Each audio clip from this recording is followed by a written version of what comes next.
अस्सलाम वालेकुम व्यूअर्स, मैं हूं शाकिर सोलंकी।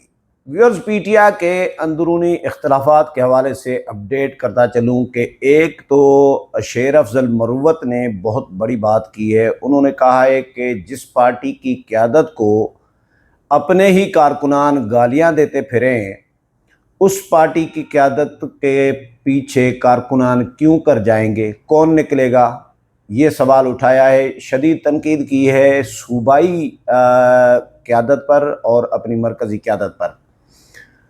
इस हवाले से बताऊंगा। और अली अमीन गंडापुर को मैंने परसों जो विलाग किया था उसमें बताया था कि अली अमीन गंडापुर को अलीमा खान ने बुलाया है इस्लामाबाद। और ये भी बताया था कि इमरान खान का प्रेशर है कि भाई सुप्रीम कोर्ट से रुजू करो मेरे साथ मुलाकात के लिए। आपको मुलाकात की इजाज़त नहीं मिल रही तो सुप्रीम कोर्ट से रुजू करें और सुप्रीम कोर्ट से तहरीरी अहकामात लेकर आएँ। तो अली अमीन गंडापुर को अलीमा बाजी ने ये हिदायत दी कि खान साहब की ये हिदायत है कि सुप्रीम कोर्ट से रुजू करें। तो कल ख़ुद मौसूफ जो है अली अमीन गंडापुर, वो सुप्रीम कोर्ट पहुंच गए और जस्टिस मंसूर अली शाह की अदालत में केस चल रहा था कोई और उस दूसरे केस के समाअत के दौरान लतीफ़ खोसा एडवोकेट को साथ लेकर पहुंच गए और अदालत से दरख्वास्त की कि हमें इमरान खान से मुलाकात नहीं करने दी जा रही, लिहाजा ये अर्जेंट मैटर है और इसकी सुनवाई करें। तो मंसूर अली शाह ने इनकार कर दिया। मंसूर अली शाह ने कहा कि देखें, यहाँ पे प्रोसीजर एंड जो कमेटी बनी हुई है, वो कमेटी मुकदमात लगाती है कि कौन सा मुकदमा किस जज ने सुनना है, कौन सा मुकदमा किस बेंच ने सुनना है, ये फैसला मैं नहीं कर सकता अकेले। चीफ जस्टिस की सरबराही में कमेटी बनी हुई है 3 रुकनी। आप मेहरबानी करें, या तो चले जाएं चीफ जस्टिस के पास डायरेक्ट, या आप रजिस्ट्रार ऑफिस से रुजू करें। वही फोरम है मुतल्लिका, ये फोरम नहीं है, आप गलत जगह पर आ गए हैं। ये मंसूर अली शाह साहब ने उनको मशवरा दिया कि मैं केस नहीं सुनता। उन्होंने, लतीफ़ खोसा ने भी इसरार किया कि जी बड़ा इम्पॉर्टेंट और अर्जेंट केस है, इमरान खान हमारे लीडर हैं और उनसे मुलाकात अपनी पार्टी के रहनुमाओं को नहीं करने दी जा रही, वगैरह वगैरह। लेकिन जस्टिस मंसूर अली शाह ने कहा कि नहीं जी, मुतल्लिका फ़ोरम जो है उसके साथ रुजू करें, ये मुतल्लिका फ़ोरम नहीं है। पहली बात तो मैं इस वक्त केस कोई और सुन रहा हूँ, और दूसरी बात मैं इस तरह डायरेक्ट आपका केस नहीं सुन सकता। उसके बाद फिर रजिस्ट्रार ऑफिस में जाकर दरख्वास्त दे आए और रजिस्ट्रार छुट्टी पर थे। रजिस्ट्रार ऑफिस गए तो पता चला कि रजिस्ट्रार मुल्क से बाहर है। फिर डिप्टी रजिस्ट्रार के ऑफिस गए और वहाँ पे उन्होंने दरख्वास्त जमा कराई। तो उन्होंने ये बताया कि भाई आपकी दरख्वास्त चीफ जस्टिस के सामने पेश की जाएगी, जो फैसला करेंगे चीफ जस्टिस ऑफ पाकिस्तान ही करेंगे। तो उसके बाद फिर बाहर आए, मीडिया टॉक की, और मीडिया टॉक में उन्होंने कहा कि मैं आया तो था इस उम्मीद के साथ कि चीफ जस्टिस से मुलाकात होगी और मैं उनको सारी रुदाद और ज़्यादतियाँ जो हो रही है हमारे साथ वो बताऊंगा, लेकिन चीफ जस्टिस से मुलाकात नहीं हो पाई वगैरह, और मीडिया टॉक करके चले गए। तो अली अमीन गंडापुर साहब जो है, उन्होंने बजट मंजूर करा लिया है और बजट पर शदीद तनकीद हो रही है कि बजट, इमरान खान ने हुक्म दिया था कि बजट मेरी मंजूरी के बगैर, मेरे से मुशावरत किए बगैर मंजूर नहीं कराने। ये सूबाई जो MPAs हैं उनको भी खान साहब का पैगाम पहुंचा दिया गया और अली अमीन गंडापुर को भी। लेकिन अली अमीन गंडापुर ने 23 जून को बजट मंजूर करवा लिया। उस पर भी पार्टी के रहनुमाओं की जानिब से शदीद तनकीद सामने आई। अलीमा खान ने तनकीद की, सलमान अकरम राजा ने तनकीद की, और अलीमा खान ने तो ये कहा कि भाई मुझे लग रहा है कि इमरान खान को माइनस कर दिया गया है। यानी अलीमा खान जो इमरान खान की सिस्टर है, हमशीरा है, वो कहती हैं कि मुझे ऐसा लग रहा है कि इमरान खान माइनस हो गए। यानी पार्टी में जो सूबाई क़यादत है उसका कब्ज़ा हो गया है। इनडायरेक्टली उन्होंने यही कहा, लेकिन सीधे अल्फाज ये तो कहे कि इमरान खान माइनस हो गया है, मुझे ऐसा लग रहा है। बाकी इनडायरेक्ट यही मतलब निकलता है कि भाई पार्टी इमरान खान के हाथ से गई। सूबे में, तो सूबे में अली अमीन गंडापुर मजबूत तरीन इस वक्त लीडर हैं पीटीआई के अंदर, जिनसे कोई भी इधर उधर नहीं भाग सकता। कोई एमपीए हो, वजीर हो, पीठ पीछे साजिशें हो रही होती हैं और वो कर रहे होते हैं, पहले भी होती रही हैं।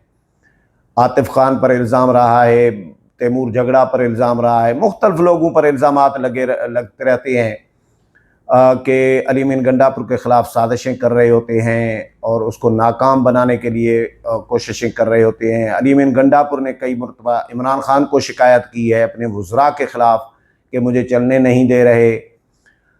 करप्शन की कहानियाँ बड़ी दास्तानें सामने आ रही हैं। जो शेर अफजल मरवत साहब हैं, उन्होंने आज पेशावर हाई कोर्ट के बाहर मीडिया से जो गुफ्तगू की है, उन्होंने बड़ी तनकीद की है।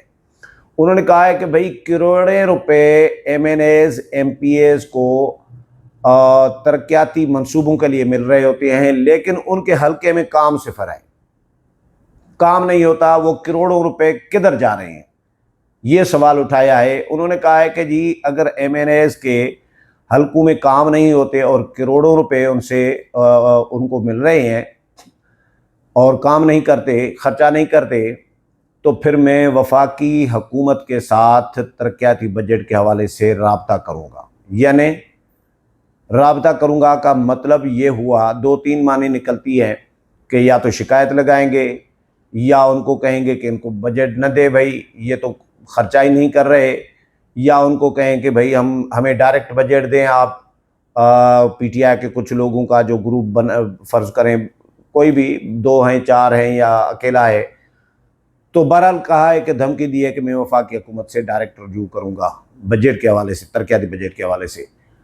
तो शेर अफजल मरवत साहब कहते हैं कि पार्टी के अंदर सख्त इस वक्त इख्तलाफात चल रही हैं। सोशल मीडिया पर को भी आड़े हाथों लिया है कि भाई पीटीआई को सोशल मीडिया ने सबसे ज़्यादा नुकसान दिया है, और ये भी कहा है कि मैंने पहले भी ये बात की है कि सोशल मीडिया पर पाबंदी आयद होनी चाहिए। पाबंदी के हवाले से मैंने पहले भी बात की है। सोशल मीडिया इस वक्त एक्टिव है, जो वज़ीर आला हैं खैबर पख्तूनख्वा, उनके ख़िलाफ़ लगा हुआ है कि वज़ीर आला जो है सोलो फ़्लाइट कर रहा होता है, नाकाम हो गया है, इंतज़ामात नहीं संभाल रहा। इस तरह मुख्तलिफ़ चीज़ें जो हैं सोशल मीडिया पीटीआई का जो है वो अली अमीन गंडापुर के ख़िलाफ़ चल रहा है। और ये बड़े अरसे से, ये पिछले साल नवंबर से शुरू हुआ है, जब से 26 नवंबर 24 नवंबर के बाद जब से ये भाग गए थे, उसके बाद, क्योंकि इन पर इल्ज़ामात लगते रहे हैं कि ये इस्टेब्लिशमेंट के आदमी हैं और इस्टेब्लिशमेंट के कहने पर ही सारे इक़दामात कर रहे होते हैं। बजट मंजूर भी इस्टेब्लिशमेंट के कहने पर कराया, और एमपीएस ने जो वोट दिया वो भी इस्टेब्लिशमेंट के कहने पर दिया, क्योंकि ज़ाहिर है इनको भी जितवाया। अगर इल्ज़ाम नून लीग और पीपल्स पार्टी पर है पीटीआई का कि इनको इस्टेब्लिशमेंट ने जितवाया, तो आपको किसने जितवाया? पीटीआई को। सवाल ये भी है ना, इस्टेब्लिशमेंट ने सिर्फ नून लीग और पीपल्स पार्टी को तो नहीं जितवाया होगा। अगर इस्टेब्लिशमेंट बकौल पीटीआई के मुलविस है, धांधली कराई गई है और नताइज में रतोबदल किया गया है, तो सिर्फ पीपल्स पार्टी के और नून लीग के हलकों में तो नहीं किया होगा ना उनको जितवाने के लिए। फिर तो आपको भी इस्टेब्लिशमेंट ने जितवाया है। जितने भी लोग बैठे हैं उनमें से चंद एक को छोड़कर बाकी सारे इस्टेब्लिशमेंट ने जितवाए होंगे। फिर तभी तो आपने इमरान खान की बात नहीं मानी, जिसने मना किया कि वोट नहीं देंगे, बजट मंजूर नहीं करेंगे जब तक क़यादत सूबाई जो है मेरे साथ मुलाकात नहीं करती, वज़ीर आला, वज़ीर ख़जाना और बाकी जो लोग हैं मेरे पास नहीं आते, मुशावरत नहीं करते, मुझे बजट का जो ब्रीफिंग है बजट की वो नहीं देते, तब तक मंजूर नहीं करानी। लेकिन आपने मंजूर करा दी। क्यों?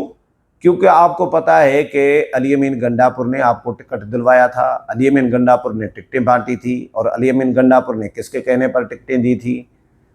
तो जिनके कहने पर आपको टिकटें मिली और जिनके मरहून मिन्नत आप इलेक्शन जीते, तो फिर कैसे पॉसिबल है कि आप उनको इनकार कर सकें? आप इमरान खान को तो इनकार कर सकते हैं, उनका तो हुक्म जो है ठुकरा सकते हैं, लेकिन जिन्होंने आपको टिकट दिलवाया, जिन्होंने आपको जितवाया, उनको आप इनकार नहीं कर सकते। ये तो अंडरस्टूड बात है। तो बहरहाल शेर अफजल मरूवत साहब बड़े डिसअपॉइंट हैं पार्टी के मामलात से, और पार्टी के हवाले से वो कहते हैं कि भाई गिरफ्त किसी की भी अब नहीं रही। खान साहब के हवाले से तो उन्होंने कोई ख़ास बात नहीं की, लेकिन सूबे के हवाले से, सूबाई हुकूमत के हवाले से, अली अमीन गंडापुर के हवाले से बातें की हैं कि अली अमीन गंडापुर पर खुलेआम ट्रोलिंग की जा रही होती है खैबर पख्तूनख्वा में। लेकिन उसके बावजूद मैं कह रहा हूँ, जो मेरी असेसमेंट है, जो मेरी इंफॉर्मेशन है, कि अली अमीन गंडापुर सूबे में मजबूत तरीन आदमी हैं, मजबूत तरीन वज़ीर आला हैं, और जो अपने बलबूते पे, अपने ज़ोरे बाजू पर इलेक्शन जीत कर आए हैं, और वज़ीर आला भी बने हैं, और वज़ारत आला उनकी चल भी रही है। इस हवाले से जो भी अपडेट आती रहेगी वो भी आपके साथ शेयर करूँगा। अगले प्रोग्राम में फिर मुलाकात होगी, तब तक इजाज़त चाहता हूँ। अल्लाह हाफ़िज़।